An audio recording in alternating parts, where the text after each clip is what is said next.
like the most misunderstood facet of what DanceSafe does in terms of accurately and correctly using our test kits. Okay. There are so many misconceptions about what our kits can do and how you should use them. So if you're a person that uses a test kit or even considering using a test kit, knowing what I'm about to tell you could help you completely transform your community's understanding of these kits. So please heed this warning.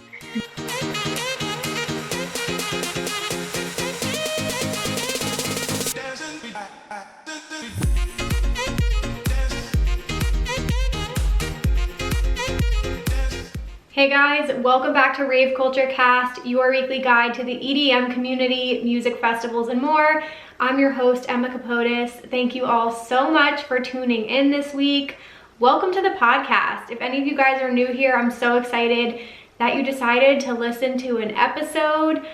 Today's topic in particular is one that I am so excited to be covering because I think it's extremely important and it's very fitting right now with the timing of music festivals coming back and everybody hopefully safely returning to live events. So I'm excited to dive into that and tell you a little bit more about the topic in just a little bit. But first I just wanted to check in. I hope you're all doing well. Again, if you're new here, welcome. I just wanted to quickly share a couple announcements and other fun things that we have going on. First and foremost, some of you guys might know, but we have a Discord group now, which is so exciting. So we have a Facebook community, which is amazing. And now if you guys want to just speak even more freely, or if you want to meet a rave fam, or if you want to speak in specific channels for certain music festivals and things like that, Discord is a great place to do that. So there will always be links in the show notes if you guys want to join the Discord group or the Facebook group. And of course we have a new merch collection out, the Plur mini collection, which I'm so excited about. I've been wearing it nonstop. I just got my second mask in, so I'm super excited about that. But if you guys want to show some support, it's going to be perfect for Pride coming up in June as well, because I've got the rainbow hearts in the collection. But anyway, thank you to anybody who has supported so far. It means the world to me, so thank you guys so much for doing that. And I think that's it. I'm feeling good today. We're in a good energy. Like I said, I'm excited about today's topic. And I think, buckle up because we've got a lot to cover. This episode is for sure jam-packed full of information that I hope is really, really helpful. So I'll dive a little bit into that now, and then I'll do our affirmation of the week. How's that sound, you guys? Alrighty, so today we are going to be speaking about harm reduction and safety around substance use, which obviously this is a big topic. I actually did an episode on substance use, probably one of the first few I ever did, like definitely is in the first 10 episodes. So definitely go back and listen to that. I've shared some of my experiences in there, and I just wanted to bring this back and talk a little bit more about harm reduction and the science of certain substances. And specifically, I'm going to be talking to a representative from DanceSafe.org, which is an incredible nonprofit that's been around for a really, really long time. They're the leaders in this space, you guys.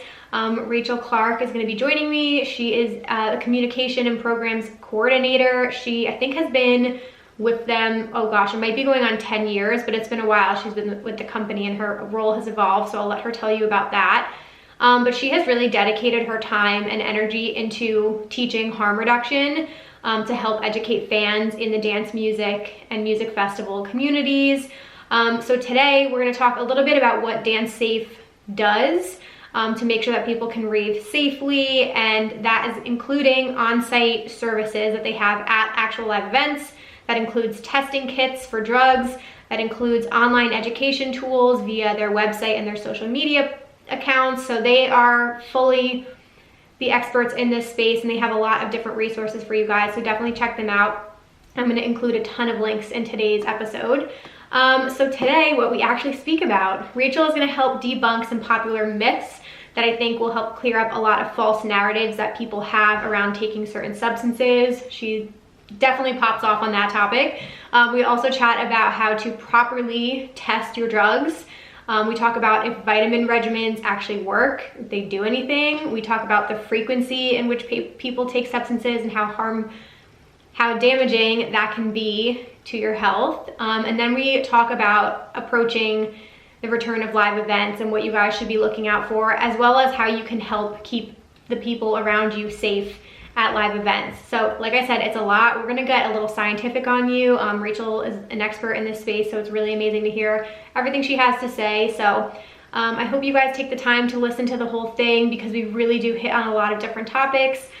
Share this with a friend today, somebody that you think could use this information, or you think somebody could, needs help in this area. Really appreciate you guys spreading the word, especially on this topic in particular, because these literally could save somebody's life. Like DanceSafe is educating people to make sure that they are not taking things that could result in a casualty or result in somebody seriously harming themselves or injuring themselves or making a fatal mistake. So what they're doing is very serious. So I hope you guys listen to this whole episode, and I hope you learned something new. Definitely leave me feedback on what you think. And yeah, my number one goal with this podcast is always to make sure that you leave feeling more informed and prepared. And Rachel is gonna do just that with everything she shares today. So that's what I've got for you guys. I'm gonna quickly dive into our affirmation of the week, and then I'm gonna let Rachel introduce herself. So the affirmation I have today actually is special. This was the affirmation I pulled today. I pull my cards every morning. And this is from the I Am Everything affirmation card deck. This was a gift from my brother for Christmas. And there's 30 different affirmation cards in here, and this is the one I got this morning, so I figured I would read this because I really, really liked it. Okay, it says, I am inspiring. I am inspiring to those around me, even when I don't realize it. When I am welcoming, kind, and giving towards people, it inspires them to respond to me the same way. I am inspiring. Love that. You guys are inspiring. You have no idea who's looking at you, wishing they could be in your shoes. You are helping more people than you think. You are more important than you think. And if you lead by example and again, approach people being welcoming, kind, and giving, you will get that same love back to you. So do not forget today or any day that you are inspiring. So on that note, you guys, I'm gonna roll right into the interview here. So please join me in welcoming Rachel Clark from dancesafe.org. All right, you guys, today I have a very special guest joining me. As you can tell by the title, today we're gonna be talking about safety around substance use and harm reduction. So naturally I had to reach out to DanceSafe because that's an organization I've known about for years now. So I have Rachel Clark here today, who's going to talk to us a little bit about all those things I just mentioned. And first and foremost, I want to get to know you a little bit better. So could you give an introduction to yourself, who you are, where you're from, and how you got involved with DanceSafe? Yeah, sure. So my name is Rachel. I use she, her pronouns. I'm from San Diego, California, and currently positioned in the middle of Ohio. I've been involved in harm reduction forever. Like basically since I was 12 years old, I knew that studying drugs and harm reduction and ways of reducing risks affiliated with drug use was like my thing. Mm-hmm. So specifically in terms of DanceSafe, I serve as our programs and communications coordinator, which means that I do all of our social media. If you've seen our daily drug quizzes on Instagram, that's me. Mm-hmm. If you've seen any of the other educational content that we've put out in the last couple of years, our infographics, et cetera, that's also me. So a lot of what I do is kind of translate the more sticky subject material for drugs and drug education into stuff that's palatable. And that's basically what I do like all day, every day. So outside of that, I work for Insomniac for the ground control division of roaming harm reduction. I was the president of Students for Sensible Drug Policy at Oberlin College. And I also teach a free online harm reduction and drug education course called DrugsGo that is really popular. So it's a lot of my life. Yeah. That's so crazy. Okay. We'll have to link to that. You'll have to send me a link to that. Totally. So you're fully involved. And one thing I wanted to clarify about DanceSafe too, before we started, because I actually did get some questions, you guys listening. We're going to do listener questions at the end. We're going to chat first. But somebody was asking just in general, DanceSafe is a nonprofit, but are there actual locations, or is it just an organization that is represented in a bunch of different ways? So DanceSafe has an organizational structure that revolves around a centralized national crew that oversees operations for volunteer-based chapters across the country. So in terms of like DanceSafe itself doesn't have like an office in one place. We have a virtual office that's very active and has a lot of horrible drug memes and fun discourse about the drug war, et cetera. A lot of it is based off of kind of keeping tabs on our volunteer activity around the country. So at this point, I think we have just over a dozen active chapters. COVID kind of took a hit there. But what we do is pretty decentralized. It's about mobilizing people and giving people tools and resources to be able to do this work in their own communities with the support of a centralized network of people that does it full time. Got it. Okay.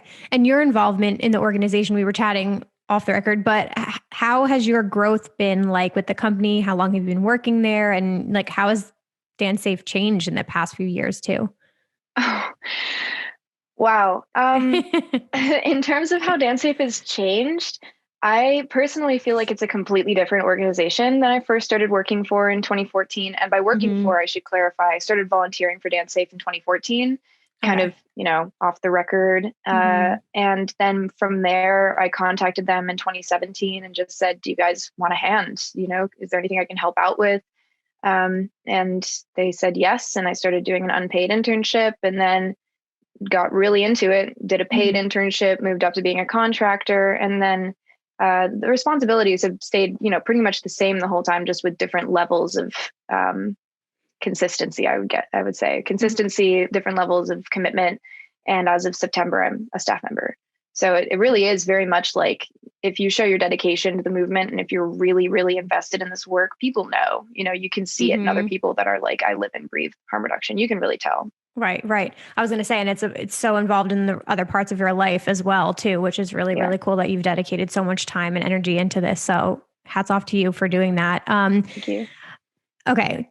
A little background on DanceSafe as well, because one thing that I feel like is just heavily associated, obviously, with rave culture, you could say, is obviously substance use. And I did a Yes. podcast episode, one of the first ones on this with my personal experiences and just talking about it. And kind of the idea, you guys, for today's episode is just to talk about harm reduction and safety, because we do realize that live events are coming back and we haven't had them for an entire year. There's a whole new generation of ravers. There's probably people who have never attended anything before who are about to go out. And we just want to make sure that you are educated and understand what you're getting yourself into and just know options and all of that stuff. So we're really just trying to bring as much information as possible to you with this episode. That's my goal.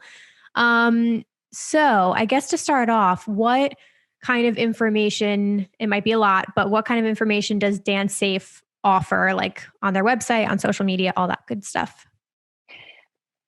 That is a big question. Yeah. I guess I'll start with in person at events because that's really where most people know us from is seeing our booth in person, the Mm, Dance Safe booth. The Dancing Person, who unfortunately we are in the middle of a brand refresh, and the Dancing Person is getting a new pair of pants very okay. soon, but they are still around. So at a Dance Safe booth, typically you'll find a bunch of our very well beloved drug information cards. They're about this big. They're like 5x8 cards, I believe, is Mhm. the sizing. Maybe that's wrong. Could be 4x6. But they Sure. contain a lot of like the basic essential information about substances. And historically, we've had it on a model of usually there's like a carousel of the cards, and you can just pick and choose and take as many as you want. People love these cards because they're like collector's items, like catch them all, catch the Mm, the heroin card, the ecstasy card, the shrooms card, whatever you want.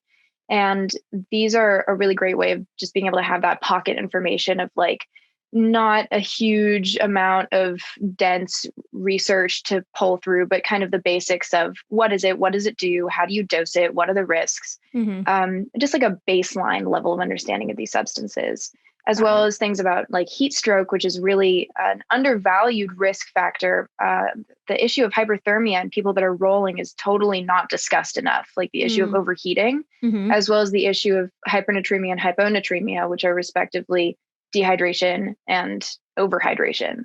Got it. Yeah. So it kind of what we want to do is reduce the risks affiliated with not understanding and not knowing, because frankly, most recreationally used substances, the risk of doing them in a controlled environment when you have all of the information that you need in order to make Mhm. informed decisions about your own body is significantly lower than it is when people just like don't know what they're doing.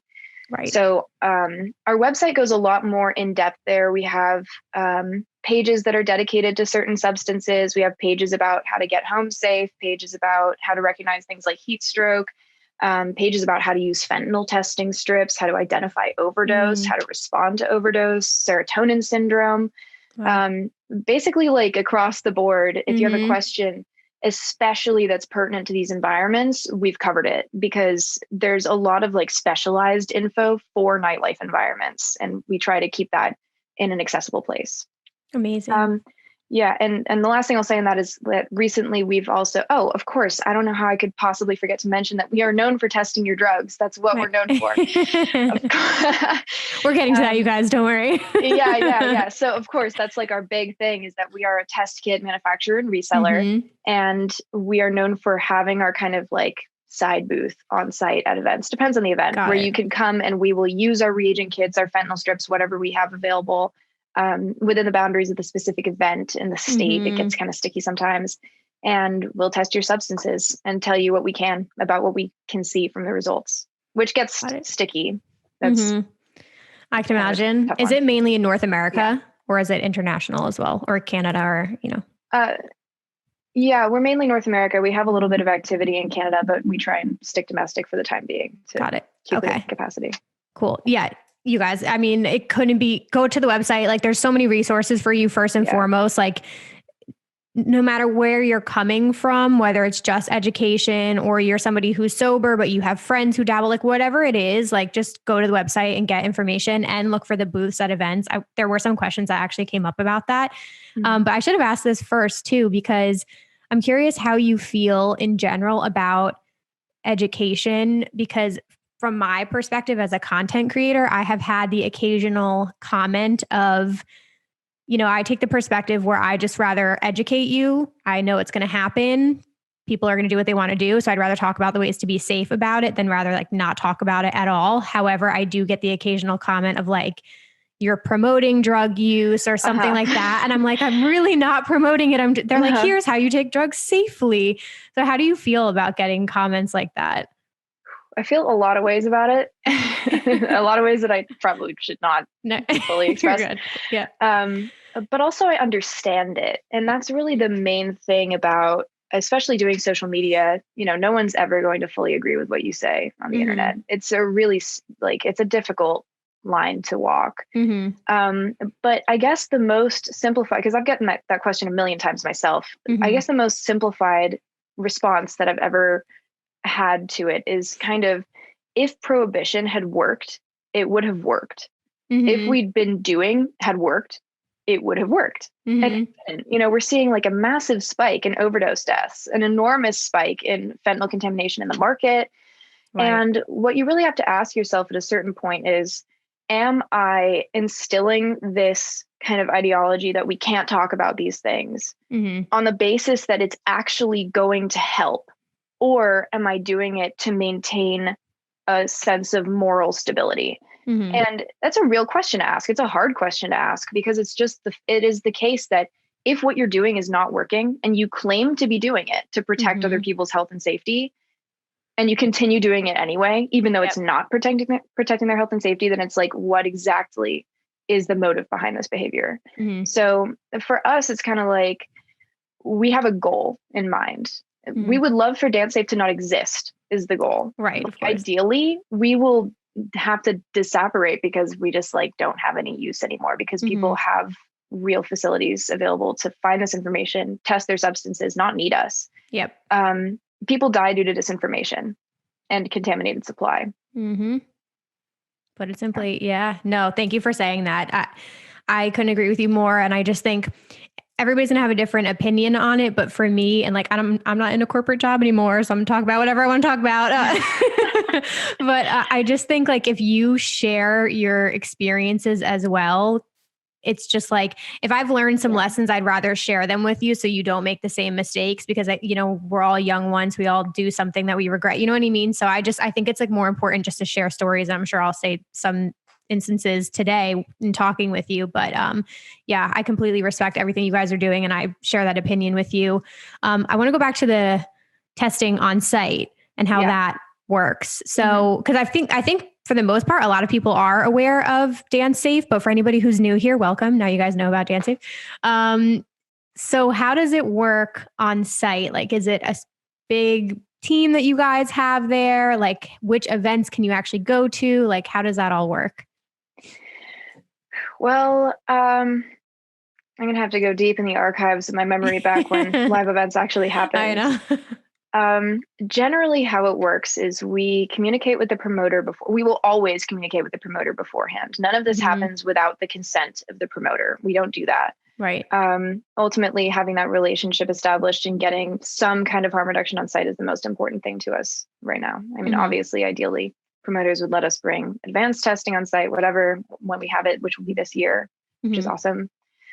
But typically, what I would say I see most often I'll just use festivals in particular right now, because that's the easiest example, is the promoter will basically say, you can't put up signage about this necessarily, but you can tell people that come up to the booth that you can take them to get their substances tested elsewhere.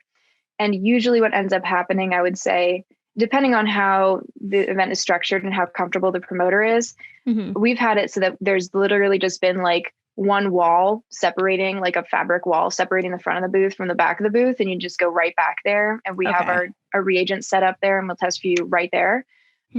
We've had it at other events where we've basically said, there's a friend in the campgrounds, come with me, and gone on this rabbit hole journey, like, I don't know, a quarter mile away to someone's tent. Wow. Which is, you compare it to other festivals. I think it was Boom Fest. I'm not positive though. Don't quote me on that. In Portugal, that had, it was the Loop in the UK. I forget which festival it was that has like a full building that's dedicated to advanced drug checking. Yeah, but we don't. European ones. Are on that. Yeah, and we can't do that. Yeah. The advertising is interesting. I could see that being a thing. The other thing that popped into my head too, for anybody just getting started out, I think there's also this stigma, or maybe it's a concern for patrons of festivals who might take substances and then have an issue, dehydration, whatever it might be, and then they don't go to get help because they're afraid of getting in trouble or something along those lines. And I've had festival organizers on before who have said, like, we're not here to get you in trouble. Go to the medical tent. You know what I mean? Like, you're not going to get arrested. We're not out here trying to arrest everybody we see. They're looking for, a dealer who's bringing in a bag of pills trying to sell things that are laced with something. Like, that's a person they're looking for. They're not looking for people who are like having issues or something. So what would you say to anybody who is just like a festival attendee who is like thinking about getting something tested, but they're like concerned about, I guess, getting in trouble or something like that? Well, to our knowledge, none of our volunteers have ever been arrested for having, well, actually, no, that is our knowledge. None of our volunteers have ever been arrested for possessing drug checking kits, even though in many states they're considered to be drug paraphernalia, which is a problem, as you might imagine. I would say generally you're not at risk coming to our booth. Like, if anything, we are more at risk. Our volunteers will not handle your substances, though. We will not allow those to pass into volunteer hands. So you'll be responsible for pulling it out and scraping a little bit onto the plate. But like, there's no law enforcement posted up inside our tent. Believe me, there's no law enforcement inside our tents. We would not let that fly. They've got bigger fish to fry. Yeah. Oh yeah. But also, oh my God, the amount of ruckus that would be made by DanceSafe volunteers if law enforcement tried to post up there would be unbelievable. Seriously. Got it. I would say that it's not so much about the risk of getting your substances tested, because frankly, having the ability to test your drugs on site at a festival it's not that common. It's just not that common. If it's there, take advantage of it. Seriously. Like, I would say we're probably more at risk than you are, honestly. And I would just say, like, seeking medical attention is the big thing that I don't want anyone to ever balk on. Like, you will not be in trouble for going to the med tent and being really fucked up. Like, it's not how it is. They know you're coming. They're fully prepared to do that. Right. There's like some full blown almost hospitals on site at some festivals. It's crazy. Yeah. Yeah. And they've seen exactly the kinds of things that a person that's having a difficult drug experience would be going through. What I will say is that sometimes going to a hospital or on-site festival medics for psychological care, if you're tripping too hard, that, depending on the festival, if it's like a speedway festival or a festival that has a lot more of a concrete jungle feel, I don't know how much they're going to be able to do if that you've taken LSD, for instance, or mushrooms, and you're just like really panicking. The most you're going to get is an IV, which is probably really good if you're freaking out, but just be aware that it's not usually equipped for psychological care unless you're going to Zendo or something like that. Okay. That makes sense. since we're on testing, I actually had a lot of questions, and then, I mean, I'll try and weave some questions in as I go, but since that is such a big thing with DanceSafe in general, can you just chat about what options there are and what people should know about testing their substances? Yes, I'm so glad that you are giving me the platform to speak this verbally, because this is possibly like the most misunderstood facet of what DanceSafe does in terms of accurately and correctly using our test kits. Okay. There are so many misconceptions about what our kits can do and how you should use them. So if you're a person that uses a test kit or even considering using a test kit, knowing what I'm about to tell you could help you completely transform your community's understanding of these kits. So please heed this warning. How the kits work is you have what's called a reagent, which is a little bottle of a chemical. And there are a bunch of different reagents, which are slight chemical variations. Most of them are based off of sulfuric acid, which is very corrosive. Don't get it on your skin. Don't lick it. Don't, drop it on a Sour Patch Kid and eat it for whatever reason. Yeah. Please. And what you're generally going to want to do is take a tiny little sample of your substance, like the size of a pen tip. It's really small. You just need enough to see the color change. If you want a more concrete color change, you can use more. A chunk of something will take longer to break down those. So try and get it powdered, especially if it's a pill or powder or crystal. And put that on a white surface, preferably a ceramic plate, a glass plate if you need to, hard white plastic if you absolutely must. Nothing porous though, because it's corrosive. And you drop 1 drop of a reagent on top of your little pinhead sample. Now, most people are familiar with the Marquis reagent. That's the most famous one for sure. And a lot of people are under the impression that you have some Molly, you scrape a little bit of it, you drop 1 drop of Marquis. If it turns black, you're good to go. You have Molly. But how the kits actually work is it serves as a presumptive and not an affirmative test, which sounds confusing, but it basically means you should use these kits to see if what you have is not what you're looking for. You should not use these kits to confirm, oh, yes, this is what I'm looking for. Got it. Yeah. We cannot tell you purity. We cannot tell you potency. We cannot tell you if you have something that's adulterated with multiple things.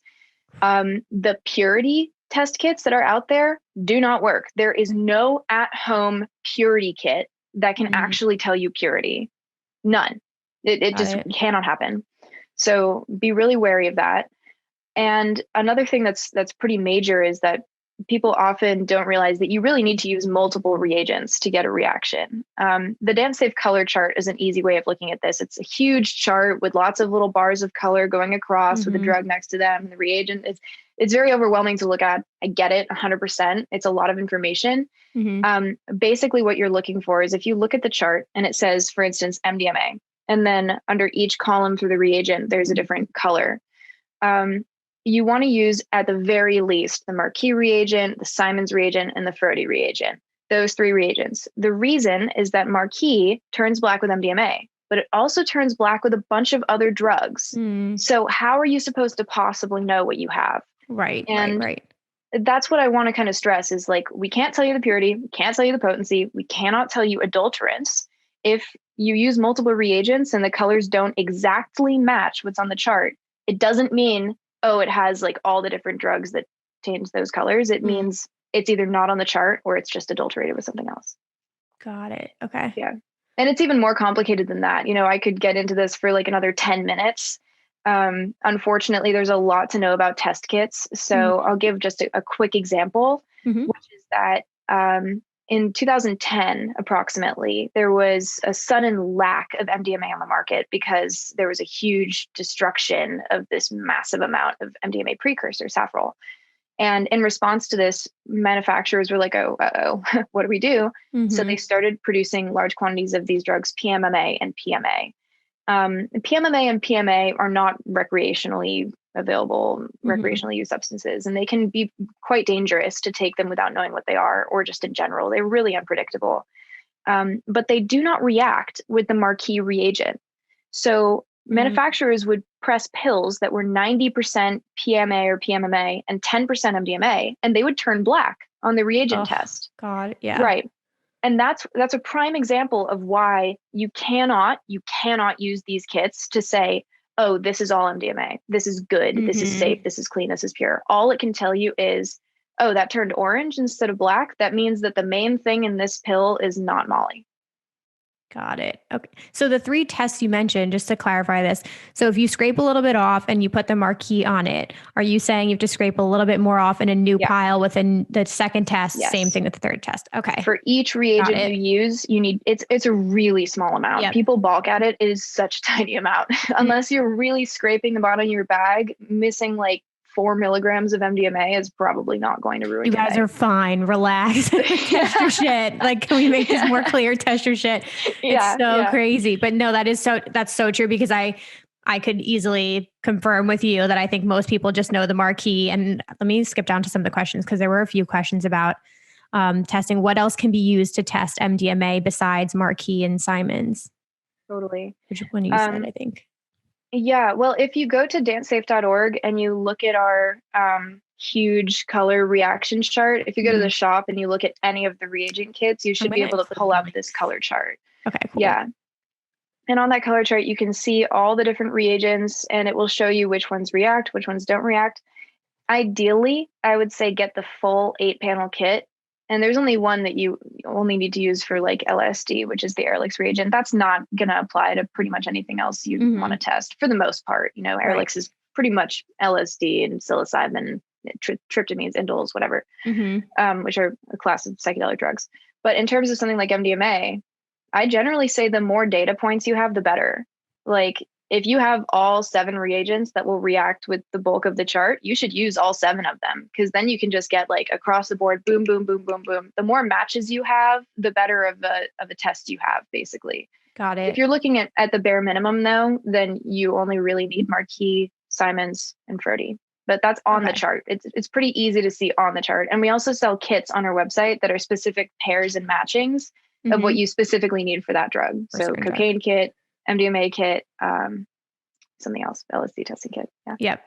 It's just popped into my head. So I want to ask before I get back to the testing, but this could be personal opinion either way, but is there more of a concern with certain types of drugs at festivals, like psychedelics versus Molly, ecstasy? Like, is there a bigger issue with MDMA being like laced with things versus a psychedelic, if that makes sense? I don't know. I guess are they all equally dangerous? I don't know. No, it's a totally valid and really important question. I think that generally the thing that is easiest to cut, to add stuff to, is powder. Like always it's going to be powder, because you can just, the more it gets passed down the supply chain, the more hands it passes through.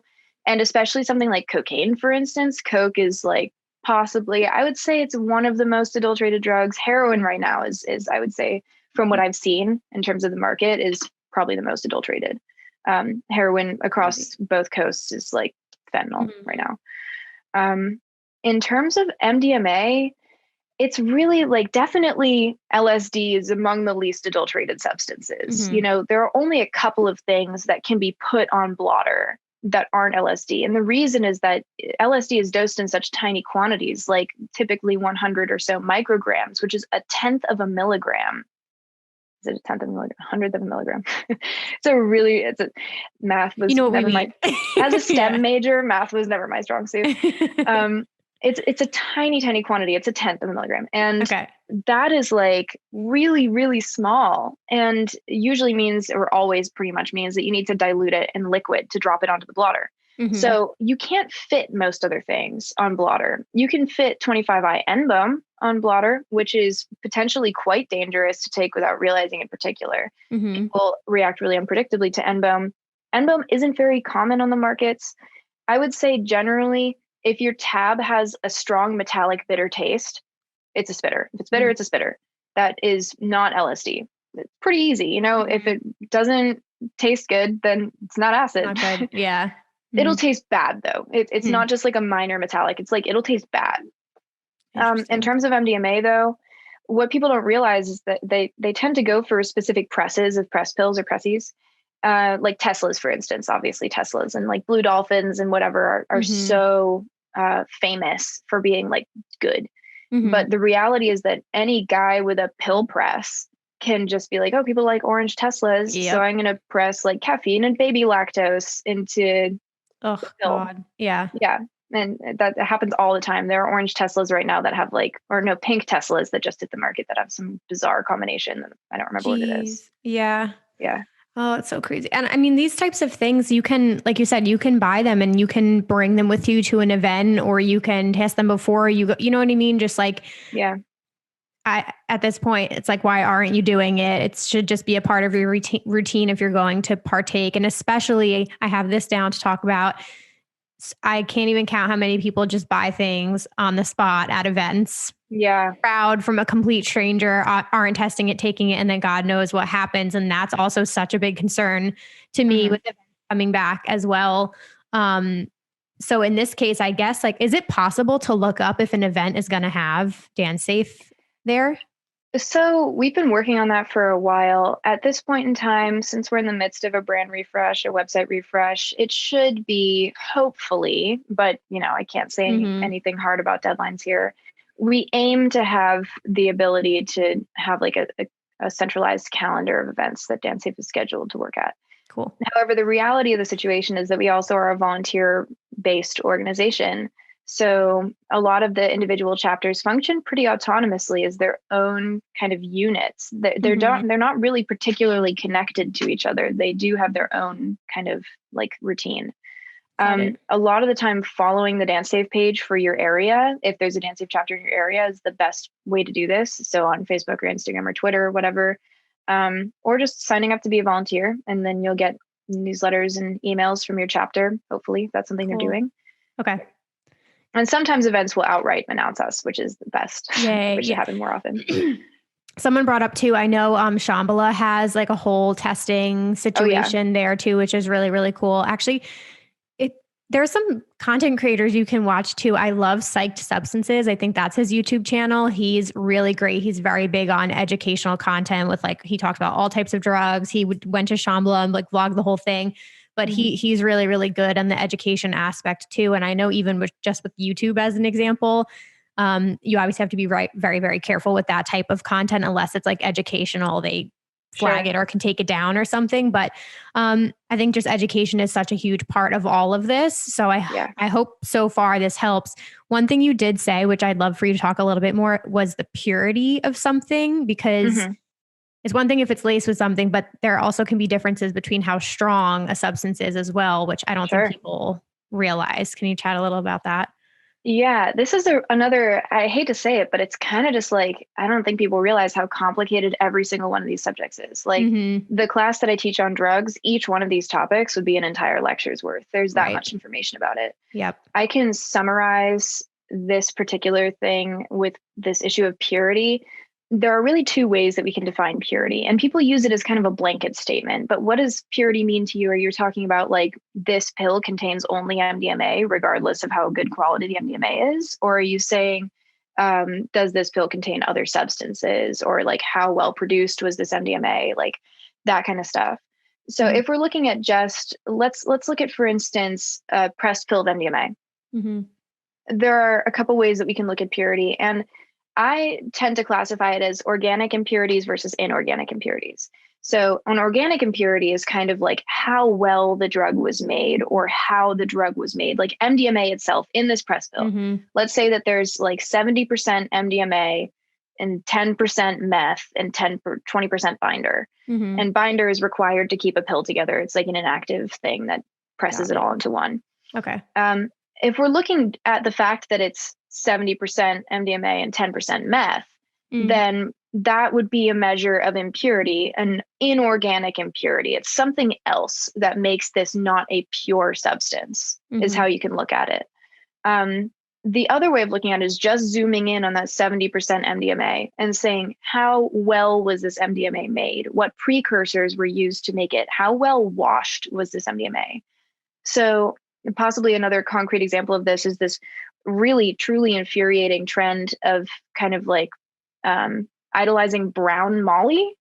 I don't know who started this. I think it might be kind of like a manufacturing ploy almost to make people like low quality MDMA. If you see a rock of Molly that is like dark brown, that doesn't mean that it's special. That means that either it's not MDMA or it's been washed so badly that you're just seeing a lot of heavy metals in it, like aluminum and mercury. Jeez. Yeah. Lab grade MDMA and lab grade MDA, which is SAS. A lot of people think they're the same thing. They're different drugs. A lot of people think that MDA is always purple and smells like root beer. It is shock white. Both of them are basically indistinguishable shock white in the lab. So that is like probably about as pure of MDMA as you can get. But it gets even more complicated from a chemistry perspective, because if it's in a salt form, which means that it's in a rock, then there's going to be a percentage of that isn't necessarily MDMA, but it's about as potent as it can get by weight. So I know that's complicated. The layperson would pretty much only need to know, basically, you can have well-produced drugs or poorly produced drugs. You can have drugs that are cut or drugs that just have that drug in them. And those are both measurements of this.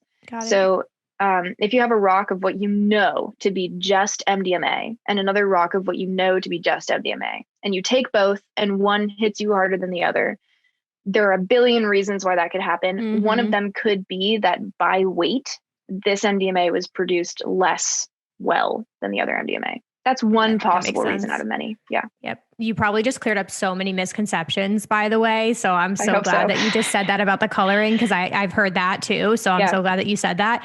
Another huge, okay, go ahead. A quick thing about the coloring is that just because your MDMA isn't perfectly white doesn't necessarily mean that it's terrible quality. You know, like if it has a little bit of tint to it, that's really normal, is to have like not pure white MDMA, is to have like tan MDMA or purple MDMA. I would kind of say the darker the color gets, the more sus it is, personally. Okay. Yeah. Got it. The other huge part of this, which I wanted to chat about too, is frequency and the amount. Yes. I have a quick story about this, you guys. I've shared this on my channel. I think this was the first round of substance use. I said I had a horrible experience at a 3-day music festival because I made the dumbass decision to take ecstasy 3 days in a row, and then went into the worst depression I've ever had in my life. It was like genuinely scary. I had to take days off of work, and that like scared me straight. I was like, I'm never taking, like, that was just too much. And I don't think people realize, they talk about post-festival depression, but I don't think they realize what they're doing to their bodies by taking these substances multiple days in a row and being exhausted and being up all night, dancing, sweating, not drinking enough water. So what do you think about that? It's crazy.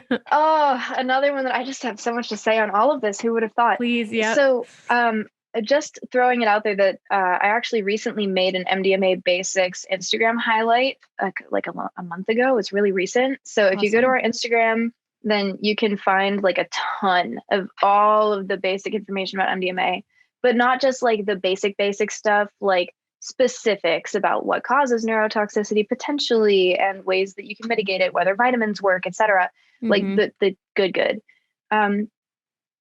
I'm going to say this as like a personal perspective, because DanceSafe doesn't have a specific regimen that we directly endorse, because the truth of the matter is that everyone's brain chemistry will indeed react slightly differently to MDMA and all drugs. You know, that's just how it is. Right.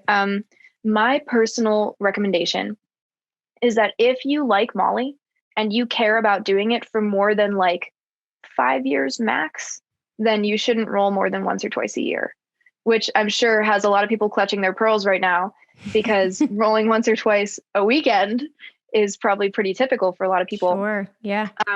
My warning is that the way that MDMA works is it goes in this kind of sneaky little way, and it pops a bunch of bubbles that are holding your reserves of serotonin. And normally the way that this works is you have like something positive happens, serotonin is released, it and does its thing, and you feel that serotonin experience in your body, a sense of affect, social belonging, pleasure. It's a very mood-oriented substance. Right. Now, when you roll, you're basically slamming that button continuously. And in the process, you're releasing your reserves of serotonin. Now, rolling at a dose that is kind of like moderate for your body weight, for your brain chemistry, might not deplete all of your serotonin. You know, it's probably just going to dump a lot of it, because after a while, your brain's natural bouncers come in and they're like, okay, party's over. You can't just do this. Like, get out. Right. but you're still depleting quite a lot of it. And if you do that repeatedly before your brain has had the opportunity to build it back up again, you're just not going to have any left. Like that's just how it works. You just won't have any serotonin left to release. Oh, yeah. Yep. Yeah. And this gets further complicated because the risk of neurotoxicity, which is basically cell damage in your brain, it's real. You know, like MDMA is a neurotoxic substance. Adderall is also a neurotoxic substance at certain conditions. That's the thing, is the conditions really matter. So the frequency with which you're dosing, the dosage that you're on, and your environment, how hot you are, how hydrated you are. The heat is like the biggest risk factor here, actually, is overheating. These will all contribute to the neurotoxicity of the experience. So if you experience neurotoxicity from doing MDMA, that's kind of one of the major theories of why you might lose the magic of it. Right. It's hard to know exactly what could cause losing the magic. Some people get it back after years of abstinence. Other people never get it back ever. Some people can get away with rolling every 2 to 3 months, which is what a lot of people consider to be like the safest bet.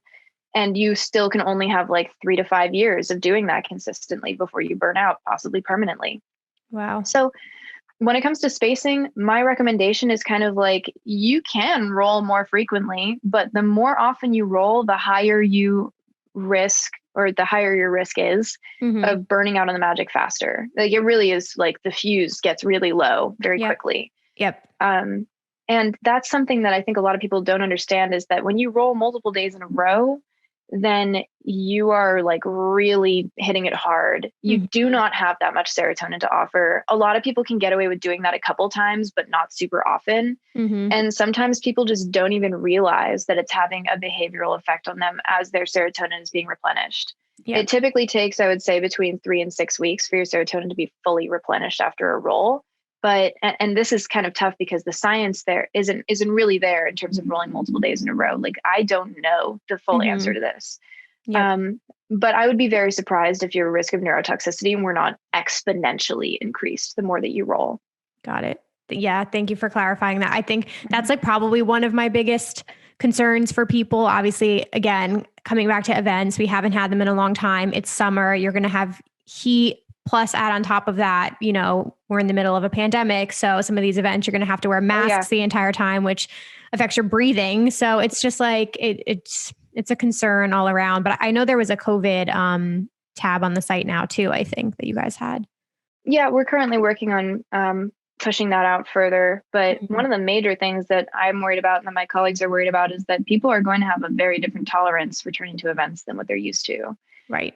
Most likely, you know, and also the concern that people are going to be just going absolutely ham when they get back to live events. You know, we've all been cooped up for a long time. It makes sense. But in addition to this, I think a lot of people are coming out of the pandemic with a lot of social anxiety and with a lot of kind of like weird, wobbly newborn calf legs, trying to figure out how to navigate these really intense, overwhelming situations that they haven't been in for so long. And there's a pretty good chance, I would say, that people will be using drugs much more frequently as a result of that in much higher doses than they usually did, et cetera. One other thing that just came to mind too, I know this could probably be a rabbit hole, but I think it's important to talk about. All rabbit holes. It seriously is, but this is so interesting to me. So I know another thing that could potentially come up, which I'm sure it happens all the time, is a lot of the times you'll have somebody who takes a substance at the beginning of the night. And then as that starts to wear off, you know, their happy juices are gone and now they want to take something else. But what if they take a different substance? What happens with mixing certain substances? So here's the thing about mixing. You can attempt a generalization about mixing, but when it really comes down to it, you need to be examining the interactions for every specific drug. And determining interactions is just ridiculously complicated because it's not just about acutely, like, I'm high on this drug. If I add this drug, what will it do? It's not just about that. It's also about recognizing that drugs have half-lives, which is the amount of time that it takes for the concentration of that drug to be reduced by half in your body. So it takes 5 half-lives for most drugs to be fully eliminated from your system. That means that if you take something that has like a particular interaction with something else that's significant, within like a few hours of coming down off of it, it's probably going to still be in your system. There is still a risk of interaction there. But in addition to that, It's even more complicated when you look at like enzyme inhibition, which means basically that there are these chemicals in your liver that are meant to go around and break down drugs. There's a family called the CYP or CYP450 family of enzymes. And within that, there are other little baby enzymes that are responsible for breaking down other drugs, like the CYP3A4 enzyme. And for instance, a lot of people don't know that grapefruit juice and SSRIs can actually cause an SSRI overdose. That's crazy. Okay. Yeah. And the reason for it is that there's an enzyme in your liver called the CYP3A4 enzyme that's responsible for breaking down SSRIs in your body. But grapefruit is an inhibitor of that enzyme. It prevents that enzyme from doing its job. So SSRIs can build up in your system, which can cause uncomfortable, mild serotonin syndrome sensations, depending on how much grapefruit you've had, But that's just one example of like, there are so many things that are enzyme inhibitors that prevent a drug in your system from getting broken down. And in some ways, that's a good thing. Like grapefruit juice before MDMA, strangely enough, is actually probably pretty useful because it helps prevent MDMA from getting broken down into smaller, more neurotoxic pieces, maybe, So does that help your body? Or because somebody literally asked, does grapefruit juice really help your roll? Well, it's one of those things where eating like half a grapefruit or a grapefruit on the day of your roll has the potential to kind of maybe minorly increase the intensity of the roll and possibly have some kind of a neuroprotective effect. But also these things just aren't completely understood because we don't even really fully understand what MDMA's metabolites do. We just know that they're neurotoxic. Okay. So with anything about like enhancing a drug experience, prolonging a drug experience, you really like, this is my disclaimer. This is my warning, is that none of this stuff is like FDA approved advice. We're doing what we can with anecdotal evidence. So you have to take responsibility for the potential risks and benefits that could come with adding and subtracting from drug use. Okay.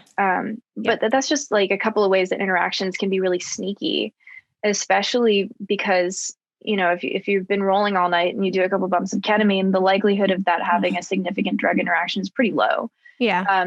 But if you're rolling all night and you take more Molly, that's like a totally different experience. Geez, you guys give me a heart attack out here. It's crazy. It's just like those are the moments. And I mean, sometimes it comes with experience, or as you get older, I don't know, like your opinion might change on it. But I just think in those moments where you think you need more or you want to redose or something like that, it's like you need to like stop yourself and ask if this is worth it at that point. It's just like you really have to have a conversation with yourself and make sure you're taking care of your health the whole night. And I'm just going to keep coming at you with questions. I hope that's okay. No, totally. Yeah, I know. Because we're on this topic already. And I think this is just something I see all over Reddit, all over forums all the time is, vitamin regimens. So people will always just pop in the comments. They'll be like, oh, I'm going to be taking this. And they'll be like, you'll be fine if you take this vitamin at this time and this amount, blah, blah, blah. So what is your, or DanceSafe's take on vitamin regimens, and do they really help? So, anecdotally, I would say that vitamin regimens can definitely take the edge off, but as with anything, let me be very clear about this. There is nothing that will completely negate the risk of neurotoxicity from doing MDMA if you're in an environment that is like, especially if you're in an environment that is conducive to it. But in general, there is no magic bullet here. There's no thing where it makes it okay to roll all the time and have no consequence. That does not exist. Yep. The best that we could do right now is say, okay, if you've checked the interactions on these supplements with other stuff that you might be taking, if you've checked your own reaction to these supplements, if you've done an allergy test on them, for instance, and you don't have a negative reaction to them, it's probably not going to hurt you to take supplements. And it might have some mild beneficial effect. It could be entirely subjective. It could be placebo, but placebo's, fine. If you're feeling terrible after rolling, like, sure, have some placebo, have a lot of placebo. I don't care. Yeah. But also it needs to be understood that you're kind of doing it as like I hope this does something. I hope we find out in 20 years that this is effective. Yeah. But there's just not really much monetary incentive to study this stuff in supplements yet. Although I'm holding a supplement in my hand right now, just found on my desk. So I'm famous for in this house is just like supplements all around the house. But another major thing with supplements is that a lot of the time, if you buy like a Rave box or something, they'll have, and this is not specific to that brand, this is just generally, they'll have sub-threshold doses of a lot of the supplements in it. Like it's not actually enough to do anything. So you have to be aware of that. And also just be mindful of the fact that taking a ton of vitamin C will make you shit your brains out. And guys are taking notes, I hope. Yeah, that's why the EDC porta potties always look like that. Right. But also, I just think that, in my opinion, if you're going to stack supplements, this is a personal opinion. This is not through DanceSafe. I say that if you really want a comprehensive resource for supplements that's been compiled, that is not approved by anyone, go to rollsafe.org. That's kind of like the standard. Yeah. The most important supplements most likely will turn out to be stuff like acetyl L-carnitine, which is Alcar, or alpha lipoic acid, which is ALA, because they're antioxidants. Those, I would say, in my not medical professional opinion, might be good places to start. 5-HTP though. I was just going to bring that up. Yeah. A lot of feelings about 5-HTP. People think that you can take 5-HTP after you roll and it's all fine. And it's as simple as just replenishing your serotonin. Folks, if taking 5-HTP were as simple as you take it and your serotonin's fixed, we wouldn't have SSRIs. Please. There's definitely some efficacy for 5-HTP. It might make you feel better. That's all I'm going to say. It might make you feel better. Don't take it within 24 hours on either side of your roll. Some people get mild serotonin syndrome. Wow. Okay. That's really, really good to know. I was going to say that is the thing I hear the most often is like, if you have the post-festival depression, take 5-HTP and it will make you feel better and all those things. Yeah, exactly. For but it's not going to fix the damage. Jittery. Right. It's like that one and magnesium. I know people always say to like help you sleep or help with your jaw clenching or something. Right. Yeah. The thing with jaw clenching too, though, is it's like if you're rolling hard enough that you really need magnesium or you're going to like break your pacifier, you're rolling on too much. That's a really, really, it's not common for people to have on doses that are more moderate for their personal chemistry.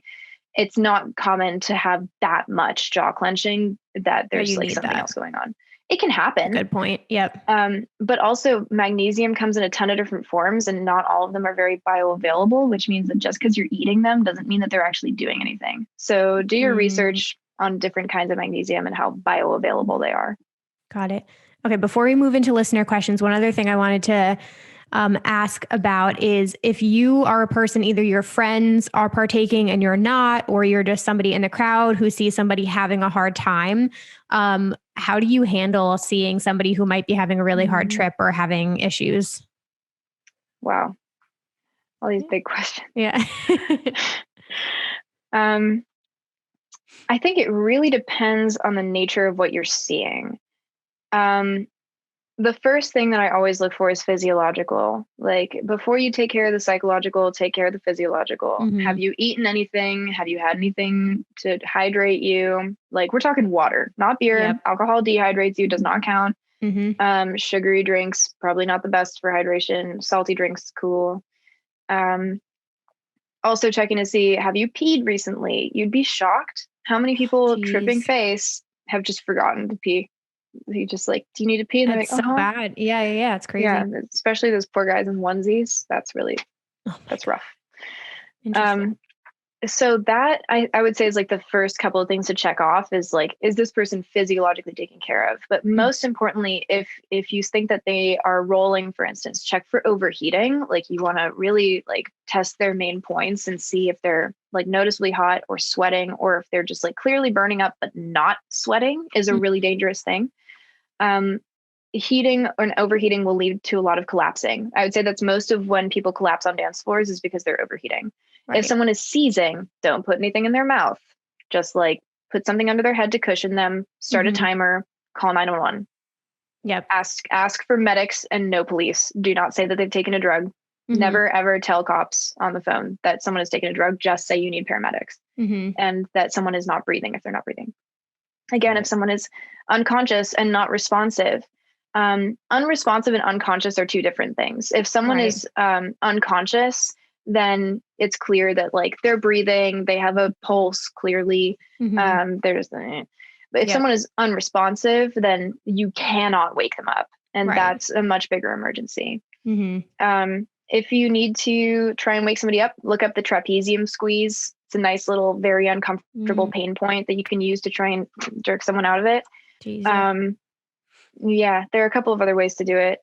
In terms of, I would say that mostly it's like an issue of hydration and heat. a lot of the time for people. With people that are tripping, that's a lot harder. But I would say most of the time, people that are really high on psychedelics just really need someone to anticipate their needs and be extremely gentle with them. Yep. Usually festivals are really tough environments to have a hard trip on acid or any other psychedelic because it's so loud and overstimulating that you just are like beehive brain. So helping get that person to somewhere that is like calm and quiet, help them locate their items, be extremely sweet to them, like really gentle.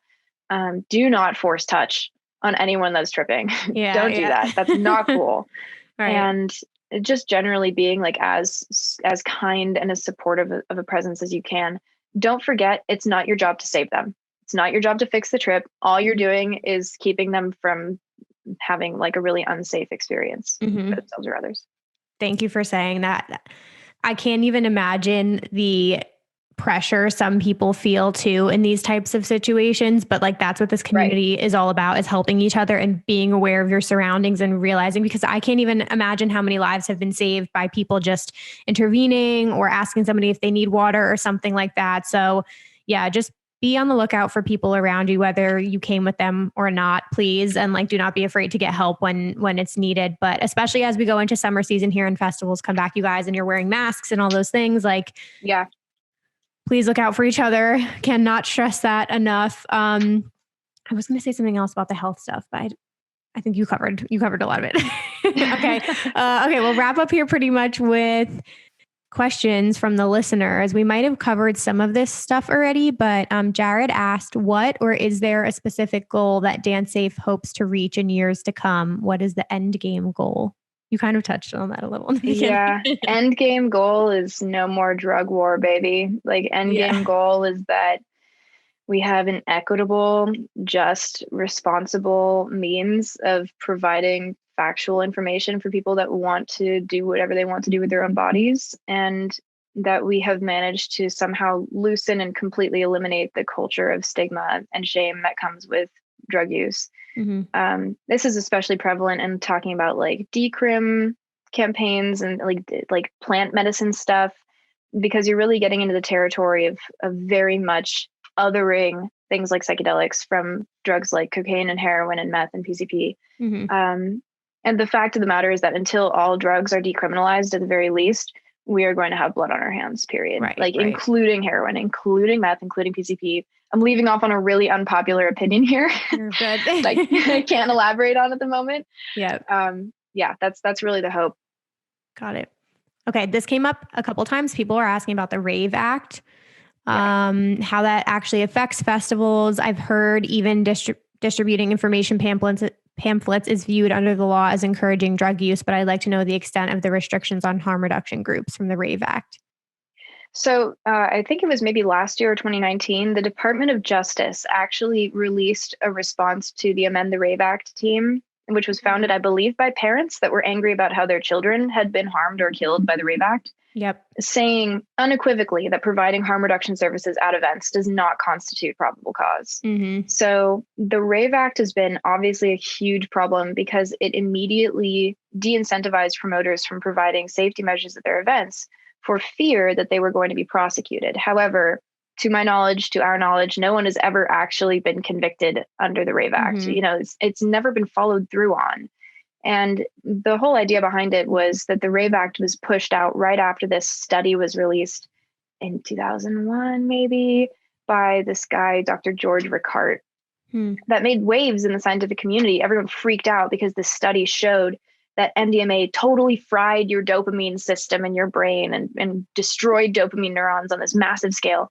And all of these pharmacologists and scientists and therapists were like, what? This does not make any sense.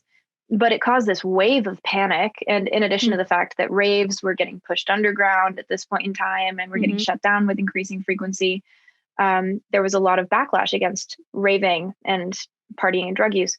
However, the catch was that this study was quietly rescinded next year because there had been a bottle mix-up and Dr. Ricart had used meth and not MDMA in this study. Oh my God. This is a real story. This is like actually you can literally look up that there was a study done yeah, like last year, showing that there was far less media attention to the withdrawal of this study than to the release of the study. Of course. So people knew it happened, but didn't know that it was actually totally null. Wow.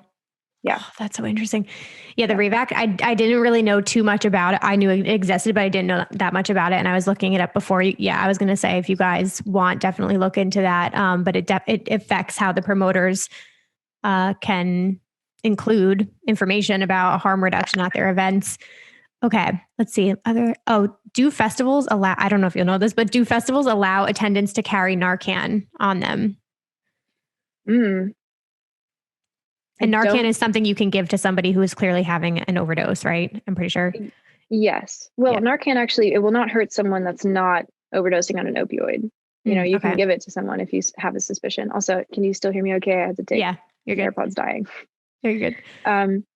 To my knowledge, I think that probably it would depend on the state and the paraphernalia laws of the state.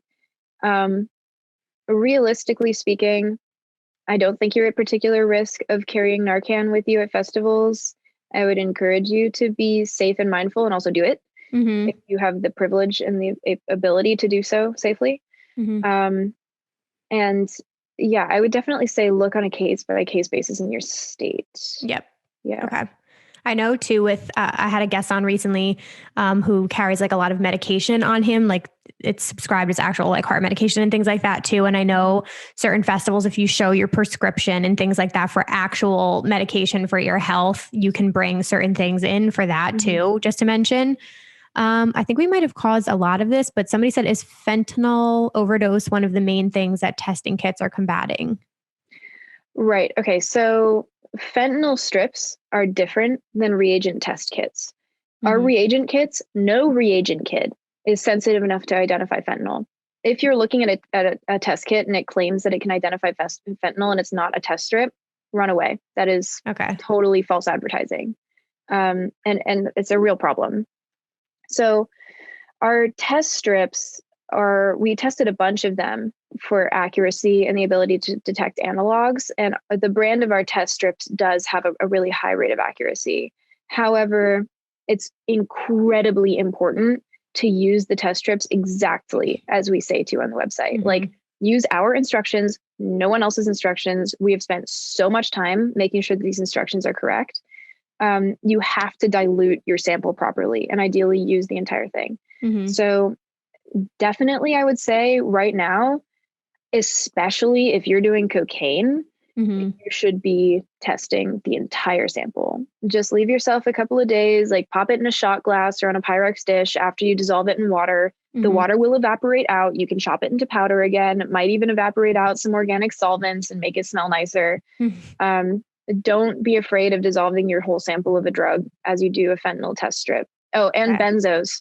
Benzos on the illicit market are like not benzos right now. Be super careful. Like if you're getting illicitly pressed alprazolam, for instance, which is Xanax, the likelihood of it being Xanax and not something else is really low.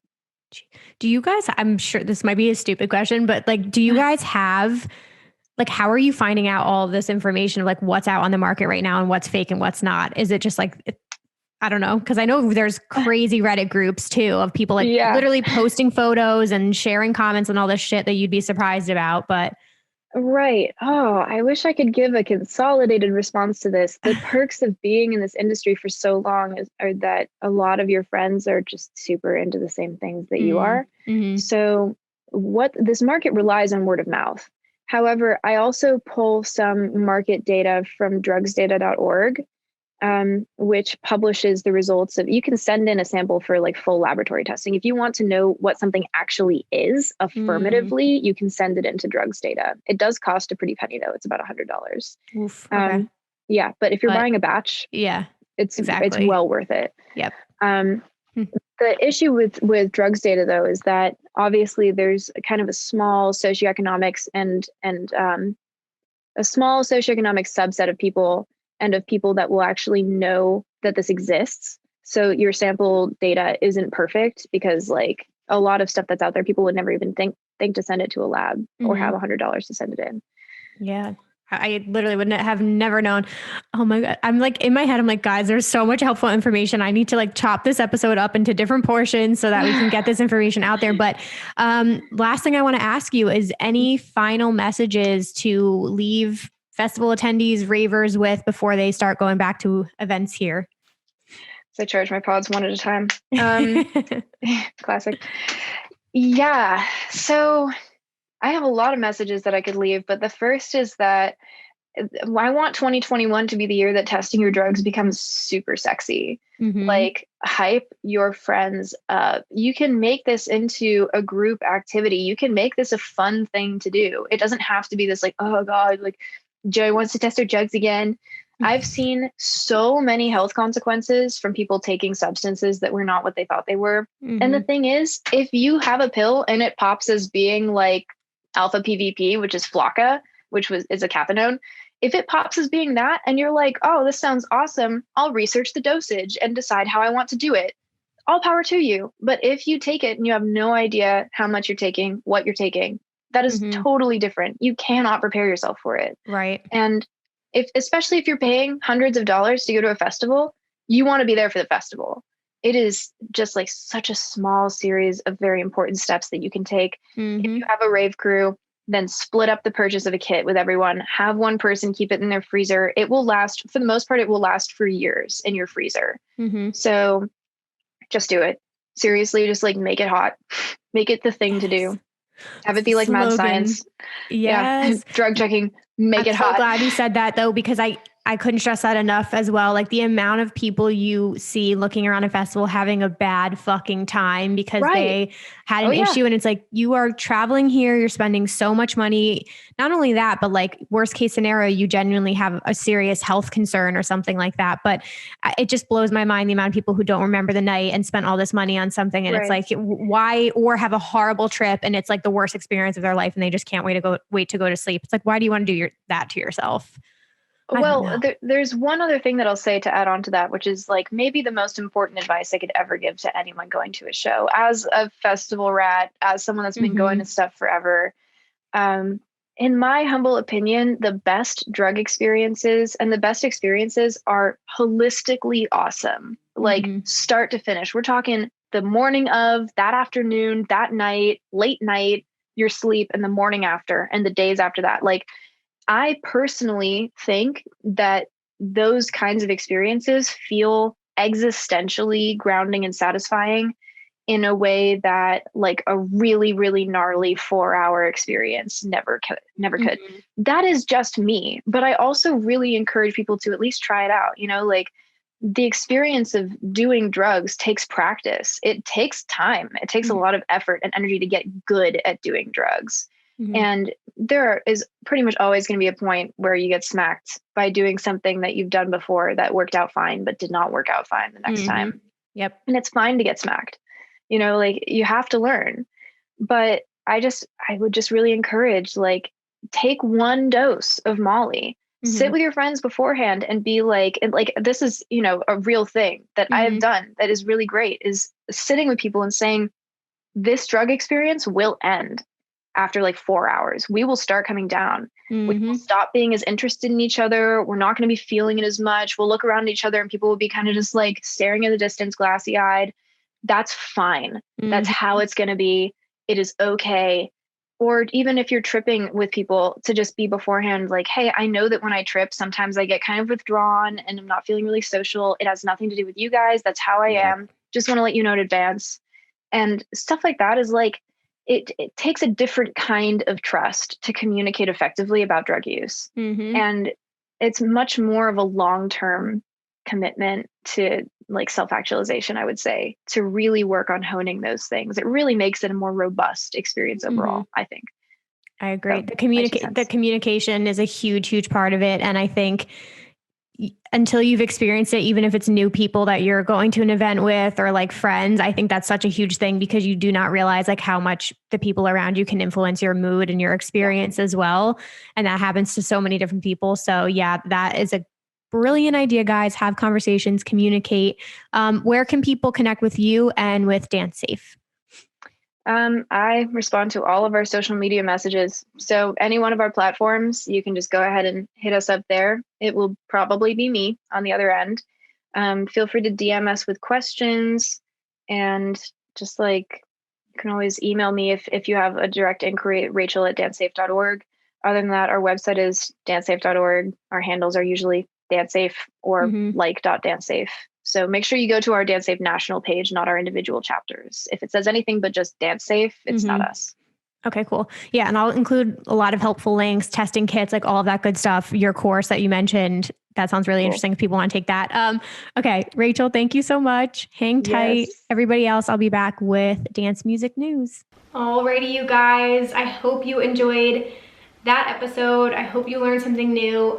It was really hard to go back and like edit this because there were so many different points in this conversation that I wanted to clip out because it was genuinely so helpful and I learned so much from her. So I'm definitely going to be pushing this out there and sharing this in smaller clips as well. But again, I would really, really appreciate if you could share this with a friend today or make this your Instagram stories if you found this helpful. Tag at raveculturecast and of course tag dancesafe.org as well. But yeah, I learned a lot. Thank you guys for listening to the whole thing. I'm gonna dive into some news, some festival news, some dance music news here, and then we'll wrap this whole thing up. Okay, I've got a ton, so I'm gonna try and breeze through this. First, Firefly Music Festival, which is gonna be taking place this September this year, dropped their lineup. Really, really incredible. Honestly, I was very impressed with it. This is a mixed genre festival. It's a camping event. They have headliners like Billie Eilish, The Killers, Tame Impala, and Lizzo. And then dance music wise, I see Diplo, Rez, Slander, Maddie, Sophie Tucker, Chris Lake, Woof, Big Wild, Duke Dumont, Who else do we have on here? Mark Rebellet, Blossom, love my girl Blossom's on here. Gigi McGree and Miha. That's awesome. That's gonna be amazing back to back. So really incredible. I think that'll be a fun event. That one takes place in Delaware. Porter Robinson announced a massive tour in the United States for this fall. All kinds of dates, all kinds of locations. I'm pretty sure he's playing 3 nights at Avant Gardner in Brooklyn, New York, which is really cool. So pretty sure tickets are already on sale and Jai Wolf is his support for that. We also have a lineup drop from Beyond Wonderland. Pasquale Rotella made a couple announcements on the festival front, one of which being Beyond Wonderland's new lineup. This is now taking place August 27th through the 28th. This is the SoCal version. Really incredible. I might do a lineup review on my YouTube channel, so stay tuned on that. We also got an update from EDC Portugal that is going to be postponed to 2022. They just couldn't pull it off this year, so that's not too surprising. deadmau5 is going to be playing a show in Las Vegas on May 21st, so he would have been in Vegas for EDC weekend with support from Nero and No Mana. And then we had some news out of Washington, D.C. If any of you guys are local to the area, you know the venue Echo Stage. So I'm pretty sure they are going to be opening in June. Some restrictions are getting lifted, so that's really exciting. I'll let you know, any of my locals in the New York, New Jersey area, what's happening. But we're like holding our breath and waiting to see if we'll have some events at the end of the year. Cannot wait. Okay, in other news, Tomorrowland, we have an update. So they shared on their Instagram that they are delighted and grateful to hear that the Belgian government has given a realistic perspective for large festivals in Belgium towards the end of summer. The perspective is not only hopeful for Tomorrowland as an organization, but also for more than their 1,500 suppliers and their staff. So they said they're gonna wait to study the guidelines and parameters that the government gives out in the next few days, and then they will give an update. But they're obviously gonna follow any health and safety protocols, and fingers crossed that event can take place, because I know all my fans, all my people, all my headliners out in Europe or internationally who aren't able to have any events. I know North America is opening up much faster, but I hope that that can come through for you so you guys can go to something. Okay, other lineups, Groove Cruise. Groove Cruise also coming in with some heat. I've been really impressed with all of the lineup drops, to be honest with you guys. So Groove Cruise is obviously a cruise event. It's taking place, it's shipping out of Orlando, Florida, January 2022. They have some staple people who are not new to the Groove Cruise family, and then they have a bunch of heavy hitters on here as well. They've got a mix of trance house, bass music. Go check out Living by the F Words video. She has like a 30-minute lineup review. Details on each and every one of these artists. She's done Groove Cruise like 7 times, you guys, so definitely go watch that if you want more information. I was going to tell you that Illenium announced a Red Rock show in October, but it sold out already. So I don't know if there's any point in me talking about it, but yeah, he's doing that. He'll be back for 3 nights, October 7th through the 9th, but sadly it sold out today. Sorry guys. Okay, and then we also got word from Excision that he's going to be doing essentially like a pre-Lost Lands event. He basically said it's, you know, a long time away from the family having a reunion, so he wanted to do a 2-day event in July in Ohio. It is not a camping festival, but I'm sure you can expect all of the bass up in your motherfucking face, if you know what I mean. So that will be really cool if people want to travel and do that, if they couldn't do Lost Lands for any reason. Okay, last 2 things. Lights All Night, which is a New Year's Eve festival typically that takes place in Dallas, I believe. I could be wrong. They announced, and they're hopping on the bandwagon of the hotel takeovers, the all-inclusive destination hotel takeovers. They are going to Puerto Vallarta for 4 days. DJ sets on the sand, pool parties, club nights, snorkeling, tequila tours. That sounds amazing. November 4th to the 7th, plan your escape. This is a trip with Pollen. Packages go on sale, I think, this week, now that this is out, with the COVID money back guarantee. Really, really cool. I think all of these are cool. There's just too many. I can't attend them, but at some point I do want to do one of these all-inclusive hotel takeovers, because literally what is better than being able to just go see shows all day and night and stay in a nice all-inclusive hotel on the beach? You really can't go wrong. Just take your pick. Okay, Holy Shipwreck sold out. That was fast. I knew it would sell quickly, but I didn't think it would sell out that fast. So those rooms are all booked. And last but certainly not least, DEF CON is going to be moving to a 4-day event. Hold on, my article isn't loading. But DEF CON is a hard dance festival for anybody who is interested. I wonder what it was before. Okay, an extra day added, so it was always 3 dates. DEF CON 1 Primal Energy 2022. Get ready for 4 days of madness. This is on We Rave You. I mean, that's better. If people haven't been able to go in a really long time, might as well give them an extra date, so that sounds amazing. They're going to be doing a digital version also this summer of the event, which will run from June 24th to the 27th if anybody's interested. But that's it, you guys. I know that was a lot of news. I came at you really, really quickly, but I want to make sure you stay informed. And with that being said, thank you so much for listening. Thank you for being here. I hope you learned something new. Definitely read up on DanceSafe, you guys. Check out the resources listed, and please, I beg of you, be safe this festival season. Like I said, my stance on this stuff is really like, if you're gonna partake in substances or whatever it might be, or you know, you are the sober raver and your friends are, like, just be aware of your surroundings, test your stuff, like, be smart, please, and take your precautions and everything like that. I want all of you in my family to be safe and responsible, so know what resources you have. If you have a DanceSafe at an event that you're gonna attend, definitely go drop by and say hello. Again, don't be afraid to get medical help if you ever need it, or if a friend needs it, and just be there for people in this community. So thank you guys. I can't even talk. Thank you guys so much for listening. If you enjoyed the episode, I would love it if you would rate and review on Apple Podcasts, subscribe to our YouTube channel, and come join our Discord and Facebook group communities. And with all that being said, thank you guys so much for listening, and I will see you in my next episode. Bye, guys.